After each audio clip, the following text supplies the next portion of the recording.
At exactly 6 a.m., I was standing on my deck, barefoot, teeth chattering, arms crossed, watching 8 strangers launch cannonballs into my $30,000 pool like they were auditioning for the Olympics. Right there in the center, riding my inflatable unicorn with the poise of suburban Cleopatra, sat Karen Whitmore, self-declared queen of Pinehurst Estates and president of our blessed HOA, her grin gleaming like she'd just won the lottery. Cheap sunscreen hung thick in the air, wet footprints streaked across my brand-new deck, and my custom filter sounded like it was choking on someone's shampoo. My gate. Smashed again. 4th time this month. Karen caught my eye, gave me this little wave like I was the pool boy instead of the homeowner. "Just community bonding, Marcus," she called, voice bright as morning bird song. I wanted to throw my bag of pool shock at them. Not dangerous, but it would turn that water nuclear green and ruin their fun for days. And yeah, I'd done it before, left them looking like Shrek. Still, in that moment, staring at the mess, I had to ask myself, how did my sanctuary become Karen's playground? And how the hell was I going to get it back? 3 months ago, if you told me my biggest enemy would be a woman in a power bun with a clipboard, I'd have laughed you off my porch. Back then, I was just the new guy, recently divorced, cashing out my half of the house, desperate for a fresh start somewhere quiet. I landed here in Phoenix suburbia, Pinehurst Estates. 847 homes, all built in the last 2 years, each paying nearly $300 a month for premium amenities.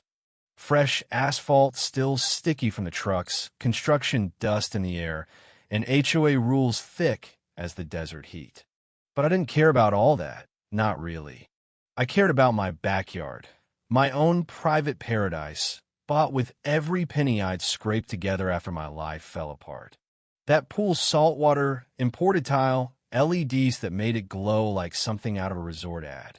It was my proof, that I'd survived, that I could build something beautiful from the ruins of my marriage. That first HOA meeting, though, I walked in totally naive, just a tired electrician in a wrinkled shirt, trying not to stick to the plastic chairs. Karen presided over the board like a judge at the Salem witch trials, nails tapping, smile razor sharp, eyes already locked on me. "Next item," she said, not looking up. "Unauthorized pool installations and safety violations." I felt my blood run cold.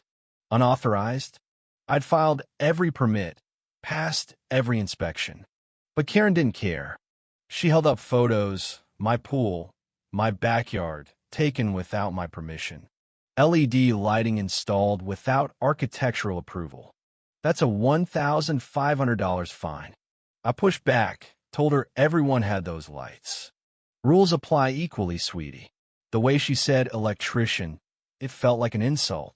Her husband, Derek, sitting in the back, just nodded along like the world's most loyal German shepherd. "City codes aren't HOA codes," Karen sniffed. "Maybe someone in the trades isn't familiar with community standards."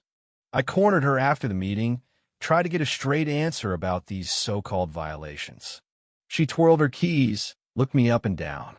"I'll inspect everything personally, Marcus. No need to schedule. Emergency access is in our bylaws."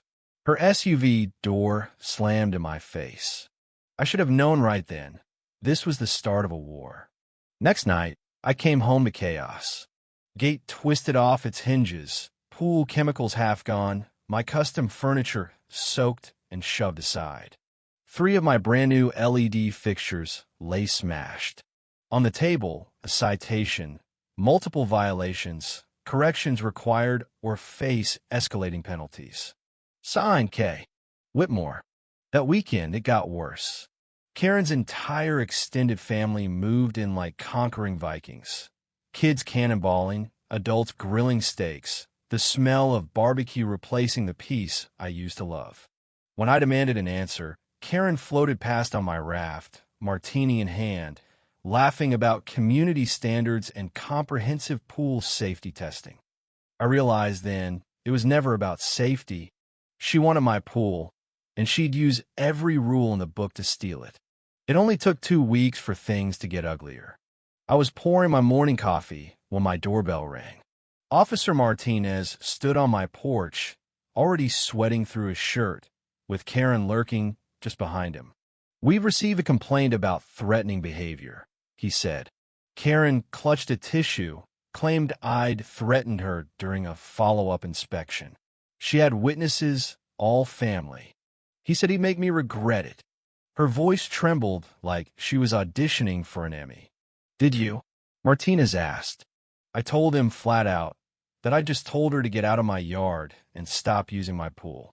"If that's a threat, I'm guilty," I said. Karen dabbed her eyes. The injustice tasted metallic, bitter. But then I remembered something my divorce lawyer had drilled into me: document everything. Arizona's a one-party consent state. I could record anything that happened on my property. So that day, I went to Best Buy and spent a fortune on security cameras, night vision, motion detection, cloud storage. If Karen wanted to play dirty, I'd film everything. It paid off immediately. Next day, I got motion alerts while I was at work.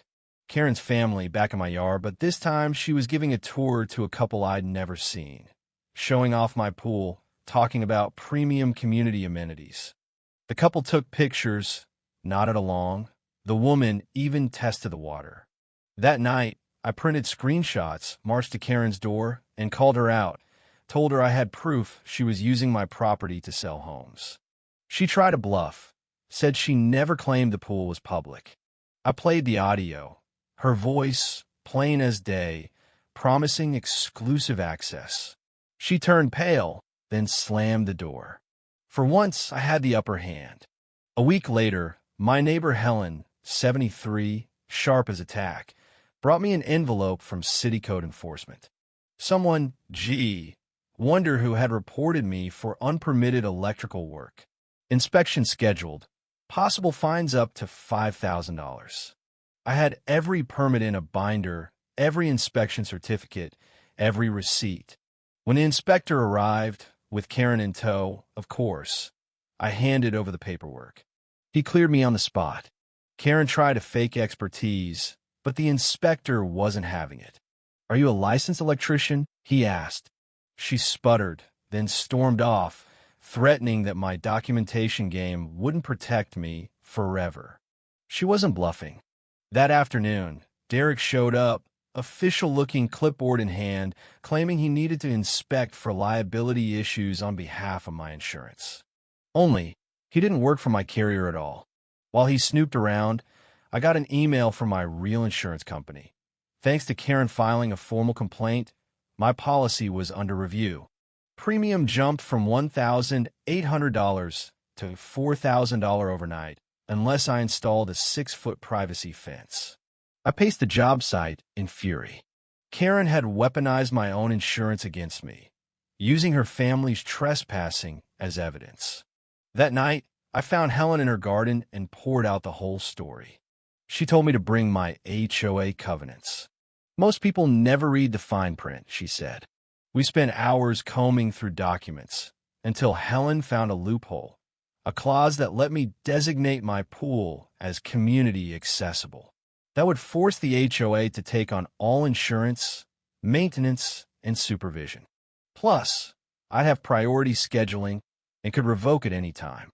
If Karen wanted the pool so badly, let's give it to her by the book. The next day, I filed the paperwork. My insurance dropped back to normal. I hung a sign, "Community Pool, all residents welcome." Karen's face, when she saw it, pure apoplectic rage. But suddenly, her exclusive playground became everyone's. By the weekend, half the neighborhood was splashing around. Karen's family, once the only ones in my pool, now had to share with screaming toddlers and nosy neighbors. Her paradise? Gone. But Helen, bless her, didn't stop digging. One night she called me over at 2 a.m., coffee brewing, eyes bright. "Marcus, Karen's been stealing from the HOA for years," she said, showing me spreadsheets, bank records, contractor licenses. Nearly $100,000 paid to companies owned by Karen and Derek for maintenance on amenities that didn't exist. Fake repairs, landscaping bills, security upgrades. None of it real, all of it laundered right under the noses of the board, who, by the way, were all Karen's real estate clients. She targeted my pool because it let her charge even more for maintenance. Helen called in reinforcements, a CPA named Linda, who dug through Karen's finances with the appetite of a wolf.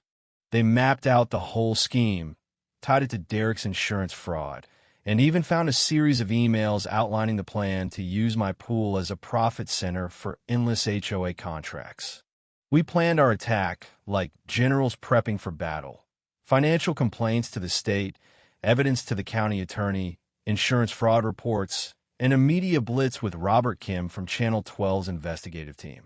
But Karen was cornered, and she lashed out, sabotaging my pool equipment in the night, sending fake inspectors, filing a restraining order with fabricated evidence. The day before the big annual HOA meeting, her goons broke into Linda's house, stole her laptop, and left a threatening note.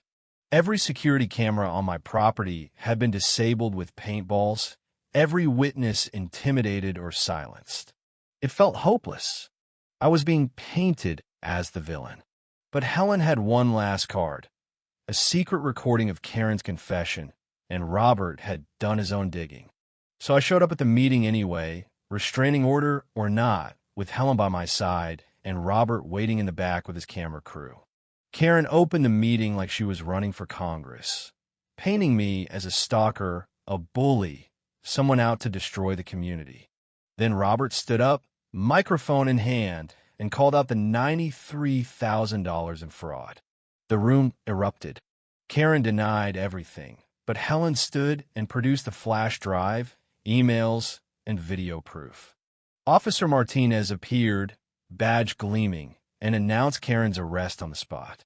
The cameras caught every second, Karen in handcuffs, Derek caught trying to run. I poured my last bag of pool shock into a water bottle and shook it, neon green, just to make the truth impossible to ignore. 6 months later, I stood on my rebuilt deck, neighbors laughing as they cut the ribbon on our new community center pool, funded by restitution from Karen and Derek's crimes. HOA fees dropped 30%. Linda's back, now treasurer, auditing every penny. Helen's our president, fair, honest, and unstoppable. The Martinez Family Community Center is packed every weekend, and my own backyard has become the heart of real friendships. Karen? 3 years in prison. Derek lost his insurance license and might do federal time for fraud. The new family in their old house bakes the best cookies on the block.